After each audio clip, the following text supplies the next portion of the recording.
Saludos. Que el conocimiento científico en muchos momentos de la historia se haya soportado en teorías e hipótesis equivocadas no es algo que nos debería de sorprender. Realmente es algo que es normal y se repite mucho, ¿sí? Si analizamos lo que viene siendo la historia de la ciencia, la historia de la tecnología.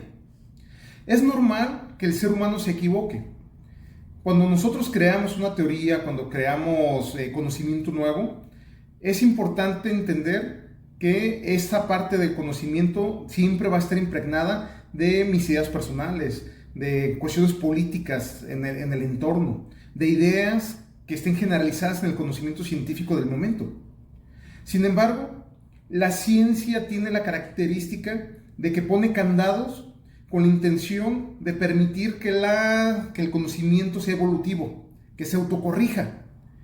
La ciencia tiene la característica de que tiene mucha apertura, al menos en algunos momentos históricos, tiene mucha apertura para que nuevas ideas permeen y mejoren el conocimiento que tenemos.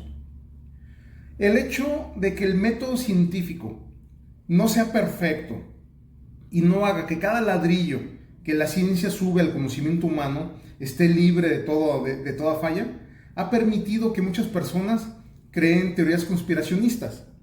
Sin embargo, como lo dijimos hace un momento, la ciencia implementa mecanismos de autocorrección y esa parte es importante. Si tú quieres saber cómo la ciencia se autocorrige, quédate conmigo. Soy Omar Mireles y esto es Gravítica. Hablemos de ciencia.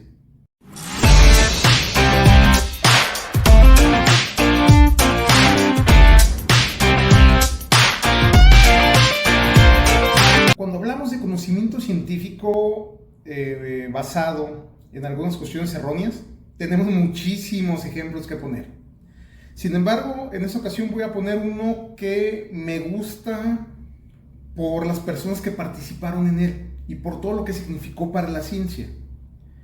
En este caso, es importante hablar de algunos nombres famosos.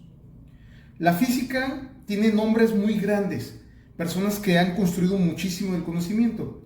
Sin embargo, entre todos los nombres van a sobresalir algunos más que otros. Estas personas pusieron pilares base muy importantes para la ciencia.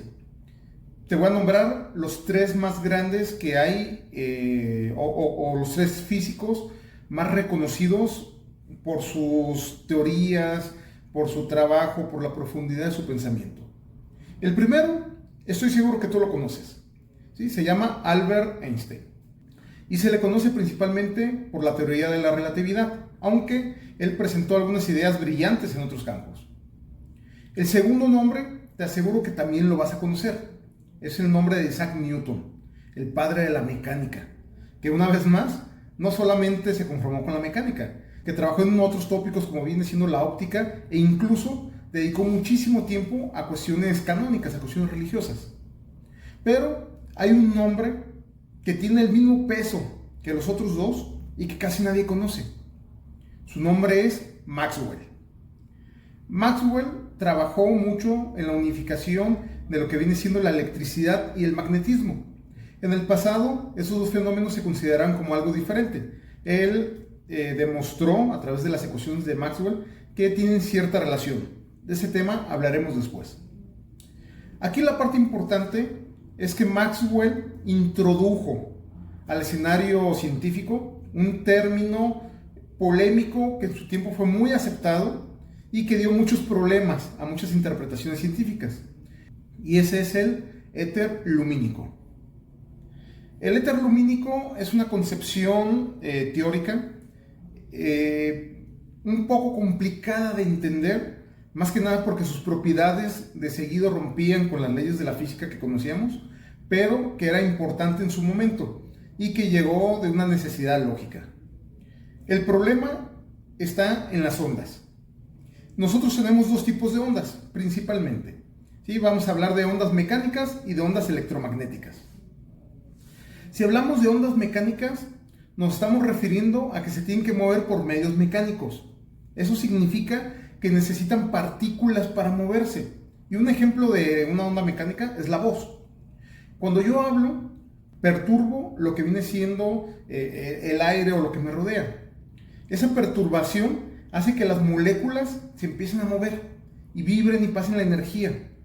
Al momento que una persona está a la distancia, esa energía se va perdiendo entre los choques, hay disipación de energía, de tal manera que la voz se va perdiendo con la distancia y llega el momento en que ya no la vamos a escuchar. Sin embargo, en el tiempo de Maxwell se dieron cuenta que la luz de entrada sale del Sol y llega a la Tierra, y todo el espacio entre la Tierra y el Sol estaba vacío. Si está vacío, ¿cómo es que la luz puede llegar hasta la Tierra? El sonido no puede viajar en el vacío. ¿Por qué? Porque no hay partículas a las que se les pueda transmitir esa energía, que vibren y que puedan transmitir esa energía a otras partículas. Como no sea esa condición en el vacío, entonces el sonido no se escucha, pero la luz sí se ve. Aquí la pregunta es ¿por qué? ¿Qué es lo que hace que esa onda sea diferente a la onda del sonido? Y esa era una pregunta muy importante. Entonces, la solución fue, ok, tiene que ser soportada por algo. Si bien el sonido se explica, ¿sí?, por las partículas de aire, por las partículas atmosféricas que tengo alrededor, en el caso de la luz, pues, también debería de existir algo. Y en este caso, ese algo se va a llamar éter lumínico. Este éter es algo que se imaginaron, es algo que propusieron, ¿sí?, y al principio funcionaba de manera correcta. ¿Sí? La idea general de que a través del éter se viajaba la onda lumínica era muy interesante y era funcional. Pero venían muchas preguntas atrás de esta idea. La primera pregunta era, ¿ese éter está estático o está en movimiento? Y ahí los científicos ya empezaron a separarse. Había científicos que decían, no, tiene que estar estático para que pueda moverse la onda de manera correcta. Otros decían, no, tiene que estar en movimiento. Y el movimiento existe primero porque imagínense que es como un tipo de capa de agua súper perfecta. Si yo agarro a la Tierra, que está dentro de esa capa de agua, y la muevo, la misma Tierra, por cuestión de fricción, debe estar creando cierto movimiento del éter. Y no solamente se mueve la Tierra, ¿sí? Se mueve el Sol, se mueve la Luna, se mueven otros planetas, etc. Hay mucho movimiento. ¿Sí? Entonces el éter debe estar en movimiento y debe tener ciertos campos de movimiento. Y el debate era intenso en ese sentido. Sin embargo, nadie cuestionaba la existencia del éter. Más que nada queríamos saber cómo se comportaba el éter. Esta idea no duró un año. Esta es una idea que duró muchos años y fue una idea que muchos científicos empezaron a poner a prueba para intentar comprobar si existía o no. Algunos experimentos decían que sí existía, otros que no existía, hicieron experimentos astronómicos, analizaron las aberraciones estelares, etc. ¿Sí? Empezó a crecer esta parte de querer demostrar si existía o no existía el éter. En ese momento, el éter ya estaba influenciando algunas ideas y empezaba a haber líneas de pensamiento o escuelas. ¿Sí? La escuela que tenía la creencia de que sí existía el éter y la escuela que empezaba a dudar de su existencia. En algún momento llegan dos científicos que se llaman Michelson y Morley, y estos proponen el experimento total, el experimento absoluto para medir el éter. Y ellos decían, bueno, vamos a mandar un haz de luz por dos canales diferentes. Si vamos a mandar un haz de luz, lo vamos a separar por un espejo, una parte del haz se va a ir por un lado, otra parte del haz se va a ir por el otro lado. Y los canales van a ser perpendiculares, eso quiere decir que van a estar a 90 grados. Si el éter tiene movimiento, entonces el canal que va en dirección al éter va a tener una velocidad diferente que el canal que es perpendicular al éter. Lo cual tiene sentido. ¿Sí? Si yo me imagino un río y yo quiero mover dos pelotas en el río, una pelota se va a mover en dirección al río y otra pelota se va a mover de manera perpendicular a la dirección del río.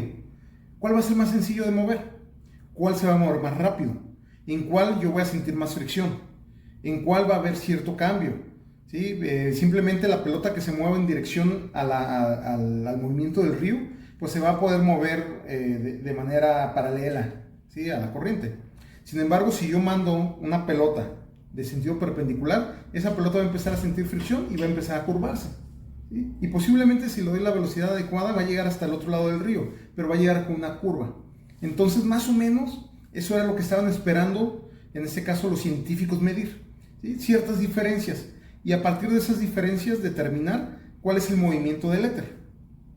La sorpresa fue que se dieron cuenta que la luz viajaba con la misma velocidad sin importar la dirección. Y esta parte es importante, y esta parte es profunda, y esta parte tiene muchas implicaciones, no solo en el conocimiento de la época, sino a futuro, ¿sí?, ya que ese elemento de que la luz se mueve a la misma velocidad sin importar hacia dónde la mande, fue muy importante también para la relatividad, para el nacimiento de la relatividad. Entonces, este experimento al final demostró que no importa hacia dónde mandes el rayo, la luz siempre se va a mover igual. El sistema lo rotaban, ¿sí?, y medían otra vez y volvían a rotar y volvían a medir. Todas las mediciones dieron el mismo resultado. Y esto es una característica importante de la ciencia, la replicabilidad. ¿Sí? En este caso, los resultados eran iguales. Por lo tanto, de entrada, llegaron a la conclusión de que el éter no podía existir. Solamente esa conclusión destruye muchos años de conocimiento. Contradice muchas teorías, muchos experimentos a las grandes mentes de la época. La ciencia permitió que este resultado, un resultado experimental, un resultado frío, un resultado que después fue probado por otros científicos, que después fue probado en diferentes épocas del año, ¿sí?, desde la hipótesis de que posiblemente la época del año afectaba los resultados, y siempre dio lo mismo. A futuro, como la ciencia fue avanzando, empezamos a repetir ese experimento a través de láseres, se ha hecho en el espacio, en fin. Es un experimento que se ha repetido muchas veces y en todas las ocasiones ha salido que la velocidad de la luz es invariante. O sea que hacia donde tú la mandes se va a mover a la misma velocidad. No hay nada que esté haciendo fricción, no hay nada que la curve, no hay nada que la mueva. Entonces el éter no existe. Mucho conocimiento humano se tuvo que volver a reestructurar, ahora con la nueva idea de que no existe el éter. Regresó el problema de la onda electromagnética. ¿Sí? Si el éter era la solución para explicar por qué la onda se movía en el espacio, si yo quito el éter, pues vuelve el problema, por qué la onda se mueve. Y ese problema fue muy interesante de resolver y lo veremos después, ¿sí? Hoy solamente quiero puntualizar esa parte. La ciencia tiene mecanismos de autocorrección y eso es lo que separa la ciencia de la pseudociencia. La ciencia es experimental, se puede corregir, la pseudociencia no. La pseudociencia normalmente las cosas se aceptan, ¿sí? Se aceptan por creencia personal y a partir de ahí se construye pues una teoría que nunca va a ser comprobada, que nunca va a ser demostrada y que si tú la cuestionas significa que eres un negacionista. En el caso de la ciencia no es así. En la ciencia, si tú quieres ser negacionista, lo puedes hacer. Lo único que te va a solicitar la ciencia son datos para que demuestres que tú estás en la razón. Ese es el rigor científico y es el hecho por lo que muchos ya no se meten en la ciencia. Es complicada, es rigurosa y suele tener tragos muy amargos. Recuerden que si quieren aprender de diferentes temas, tenemos el Centro de Estudios Experimentales que tiene cursos en modalidad asincrónica y están pensados en la gente que trabaja. Date una vuelta en la página edu.cenex.com. Va a valer la pena que le eches una mirada. Finalmente, si tienes alguna pregunta de ciencia que quieras que trabajemos aquí, hazla en el chat. Espero tus preguntas para que el programa de Gravítica pueda seguir creciendo. Y antes de irnos, recuerda, hagamos la ciencia viral.